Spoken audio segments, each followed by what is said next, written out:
নমস্কাৰ বন্ধুসকল, মই আগতে ক্লাছ 5 মানত থকাৰ পৰা টাইকোৱাণ্ডো শিকিছিলোঁ। টাইকোৱাণ্ডো শিকি আৰু আমাৰ মানে টাইকোৱাণ্ডোটো এনেকৈ শিকিছিলোঁ যে আমি মানে 3জনমান আছিলোঁ নামৰূপৰ, আৰু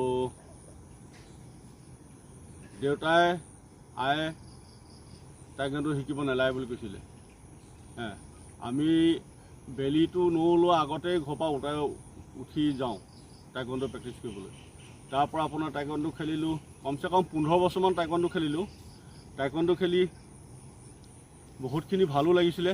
আৰু তেতিয়া আমাৰ দিনত অলিম্পিকত যোৱা নাছিলে, এতিয়া টাইকোৱাণ্ডো অলিম্পিকত হৈছে, গ'ল। আজি ভালমান বছৰে হ'ল।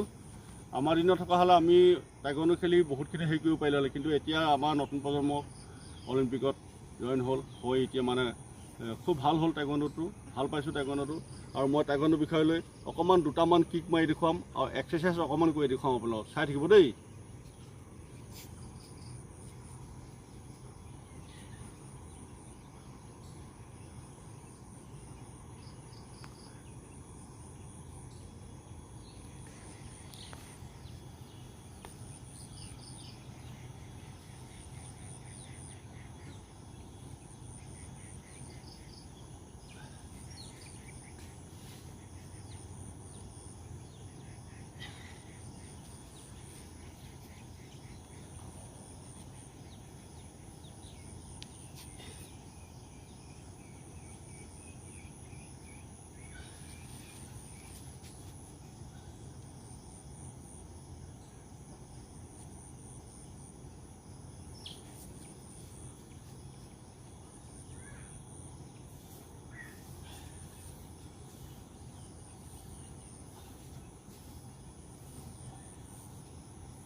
চাই থাকক আপোনালোকে, এক্সাৰচাইজখিনি কৰি আছোঁ।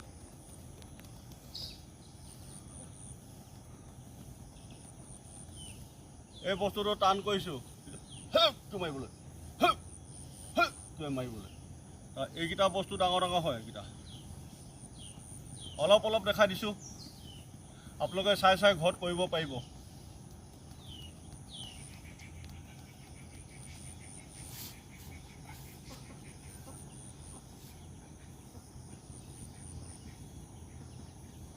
এইকেইটা খিলাকতিৰ কাৰণে।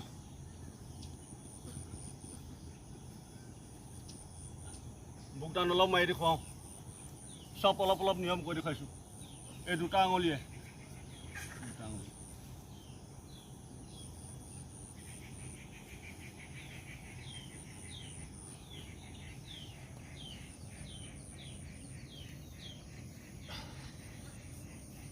হ'ল।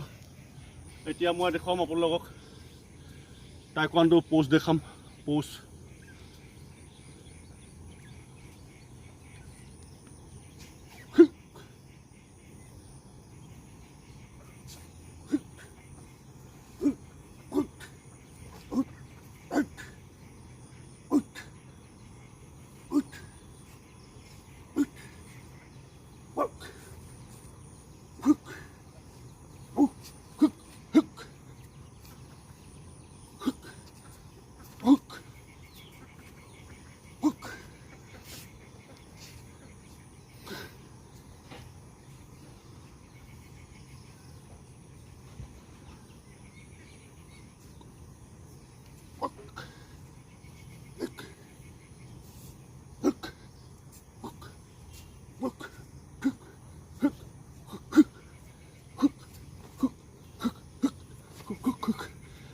বন্ধুসকল দেখালোঁ কমচে কম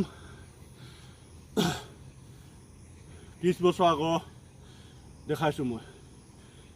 নেমাৰি ভাগৰ লাগে আৰু বহুত আছে। আপোনালোকে মোৰ এইবিলাক চাই পিনি ঘৰতে প্ৰেক্টিছ কৰিব পাৰিব, খেলিব পাৰিব। আজিকালি টাইকোৱাণ্ডো খেলি পিনি চাকৰিও পায় আৰু সন্মানো পাব। মই কেতিয়াবা মোৰ ড্ৰেছ পোছাক পিন্ধি পিনি মই আপোনালোকক ধুনীয়াকৈ দেখাম। আপোনালোকে যিবিলাকে টাইকোৱাণ্ডো শিকি আছে, কণমানি ভাইটি ভণ্টিসকলে, মোৰ এইবিলাক মই একদম অৰিজিনেলবিলাক দিম। আমাৰ অতীততে যিবিলাক আমাক শিকাইছিলে, প্ৰয়াত হেমন্ত গগৈ ছাৰ প্ৰথম টাইকোৱাণ্ডোটো আনিছিলে নামৰূপলৈ আমাৰ শ্ৰীযুত হৰেশ্বৰ তালুকদাৰ ছাৰে। হৰেশ্বৰ তালুকদাৰ ছাৰে আমাৰ BBFCলত কৰ্মৰত হোৱাৰ পৰা আমাৰ হেমন্ত গগৈ বৰ্তমান নাই, তেখেতে ঢুকালে, তেখেতক দি গ'ল। তেখেতক দিয়াৰ পাছত অসমত বিয়পি গ'ল টাইকোৱাণ্ডো। আমি যেতিয়া প্ৰেক্টিছ কৰিছিলোঁ আপোনাৰ 30-35 বছৰমান হ'ব, পাহৰিলোঁ, তেতিয়াৰ পৰা প্ৰেক্টিছ কৰা। তেতিয়া আমাৰ যেনেকুৱা বগলী চৰাই বগাকৈ থাকে, ফিল্ডত তেনেকুৱা বগা হয় চব টাইকোৱাণ্ডো প্লেয়াৰ। চিনিয়ৰটিৰ ভিতৰত আমি 3জনমানে আছিলোঁ। গজং বুলি কয়, গজং বুলি ক'লে বহুতে চিনি পায়। এনে অৰিজিনেল নামটো হৈছে প্ৰাণনাথ দত্ত। তেখেতে ছিংগাপুৰলৈকে খেলিছে আৰু অসমত প্ৰাণনাথ দত্ত বুলি ক'লে মানে নামৰূপ টীম গৈছে বুলি ক'লে মানে হিলিছিলে। আমাৰ তেনেকুৱাই টাফ ল'ৰা আছিলে। এতিয়া টাইকোৱাণ্ডোবিলাক অকল পইণ্টৰ কথা আছে, বেল্টটো পায়। আজি মোৰ ব্লেক বেল্ট লোৱা হ'ল আপোনাৰ 12 বছৰ ওপৰত হ'ল। টাইকোৱাণ্ডো ব্লেক বেল্ট ল'লোঁ মই আজি 12 বছৰ ওপৰত হ'ল। ঠিক আছে বন্ধুসকল, আপোনালোকক ভিডিঅ'টো আপলোড কৰিলোঁ, আপোনালোকে চাব বুলি মোৰ বিশ্বাস থাকিল আৰু ধন্যবাদ। জয় আই অসম।